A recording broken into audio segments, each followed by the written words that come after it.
السلام عليكم ورحمة الله وبركاته. حبايبنا المتابعين اللي بتابعونا في كل مكان، ما تنسناش بالإعجاب ومتابعة للصفحة عشان تتابع مني كل جديد بنزله. طبعا الموضوع النهاردة هادف جدا يا جماعة، والفيديو هادف جدا، وأتمنى تشارك الفيديو وأتمنى تعمل لي إعجاب عشان خاطر الفيديو يوصل لناس أكتر وناس تسمع الرسالة وتستفيد منها أكتر، والدال على الخير كفاعله. طبعا احنا سمعنا الفترة اللي فاتت أو في الفترة الحالية اللي احنا بنعيشها في هجوم شرس على الإسلام والمسلمين، وطبعا كل واحد مش عارف ايه بتوجعه يطلع ياخد المصحف وقدام الناس وقدام الكاميرا ويفضل يولع فيه. وانا طبعا يعني النهارده الصبح قسما بالله وانا بسجل فيديو النهارده الظهر، انا الصبح شفت فيديو لمصري طبعا بيتكلم كلام يعني غير معقول على القرآن، وطبعا بيصب فوق القرآن بيرة في حاجه كده مش مؤذه، وطبعا ايه بيقول انا مثل الاعلى بامانه يعني، ولازم نحتذى بالشاب ده لان الشاب ده فعلا عمل حاجه كده كويسه اللي هو سلوان منكه. طبعا انت وسلوان منكه في جهنم وبئس المصير باذن الله عز وجل، وحسبي الله ونعم الوكيل في كل من يزدرئ دين الله سبحانه وتعالى وكل من يزدرئ الاديان السماويه بتاعت ربنا سبحانه وتعالى، مش دين الاسلام بس، الاديان السماويه كلها احنا كمسلمين بنؤمن بيها وبنؤمن بكل الانبياء من يوم خلق ادم لحد سيدنا محمد عليه افضل الصلاه والسلام، وطبعا احنا بنؤمن بيهم ايمان قوي كمان. لكن طبعا الايمان بسيدنا محمد وبالله سبحانه وتعالى هو آخر الأنبياء المرسلين. طبعا يا جماعة الولد ده كان بيعمل فيديو بس مباشر بيتكلم فيه، المهم أنا جبت كده لقطة كده منه، هو اتكلم كلام كتير وبيوعد المسلمين طبعا إن هو هيحرج القرآن كل 10 أيام. فطبعا في واحد من ضمن الكومنتات اللي جاي له بيقول له احذر عذاب ربك عظيم، تمام؟ فالمهم الولد ده بيرد بيقول إيه؟ شوف الملحد والمشرك بالله سبحانه وتعالى بيقول إيه، وتعالى نتكلم مع بعضينا. عذاب ربك عظيم.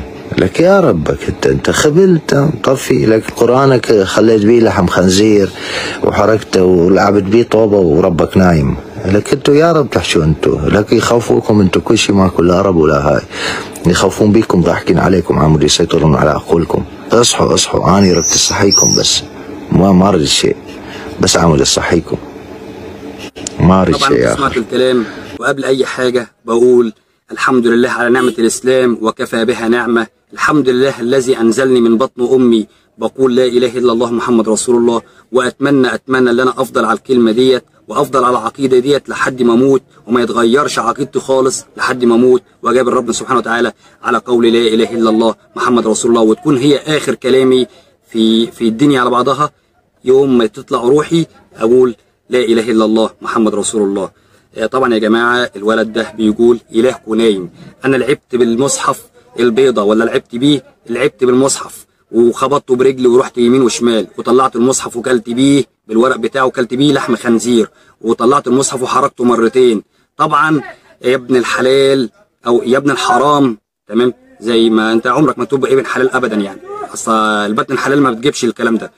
طبعا يا جماعة الجماعة دول منهجهم معروف ومعروف تمامهم ايه، واكيد طبعا كلنا عارفين مين مصدر اللي بيعمل كده. هم عايزين يهدوا الاسلام ويهدوا العقيدة الاسلامية من قلوبنا، بس طبعا ده ما بيحصلش.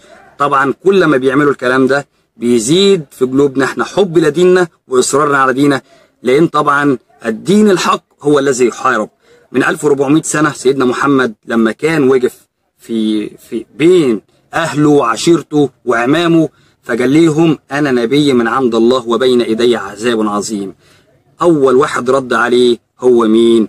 ابو لهب عم الرسول، من دمه ابو لهب اللي فرح يوم ميلاد الرسول هو اللي وقف وقال تبت لك يا محمد الا هذا جماعتنا. فالاسلام بيتحارب من يومها يا جماعه.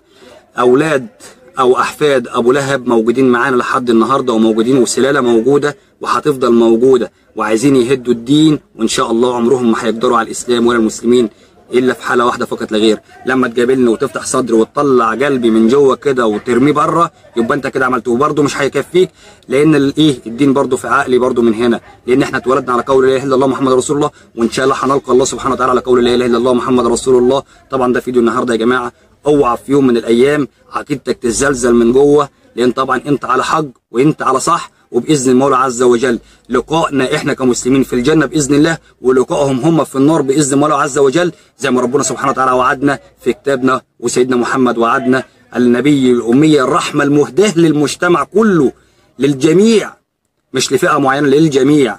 فطبعا احنا الحمد لله على نعمة الإسلام وكفى بها نعمة، ونحمد ربنا سبحانه وتعالى، ونتمنى كلنا كمسلمين ان احنا نلقى الله سبحانه وتعالى على قول لا اله الا الله محمد رسول الله. طبعا ده فيديو النهارده يا جماعة، انا بقول لكم اوعى واحد فيكم يتزلزل ايماننا احنا صحيح، وهم عارفيننا احنا كمسلمين لو اتجمعنا وبقينا ايد واحده واقسم بالله العظيم ما هتقوم لهم قومه ولا هيكونوا في الدنيا على بعضها، هم عارفين كده، فهم بيحاربونا عشان خاطر يفرقونا عن بعض، بس ان شاء المولى عز وجل ربنا هيجمعنا تاني وهنتجمع وهنبقى قوه ومحدش هيقدرنا في الدنيا على بعضها ان شاء المولى عز وجل. الانتصار في النهايه للمسلمين، وباذن الله يعني الجماعه اللي قاعدين عمال يحاربوا ديننا باذن الله عز وجل ربنا ان شاء الله هيورينا فيهم ايه وايه قريبه، وهيكونوا عبره لمن يعتبر، واجعلها يا رب العالمين ساعه استجابه، اجعلها ساعه استجابه، واجعلها بالنار عليهم في الدنيا، واجعلها بالنار عليهم في الاخره، من يحاربون دينك ومن يحاربون الاسلام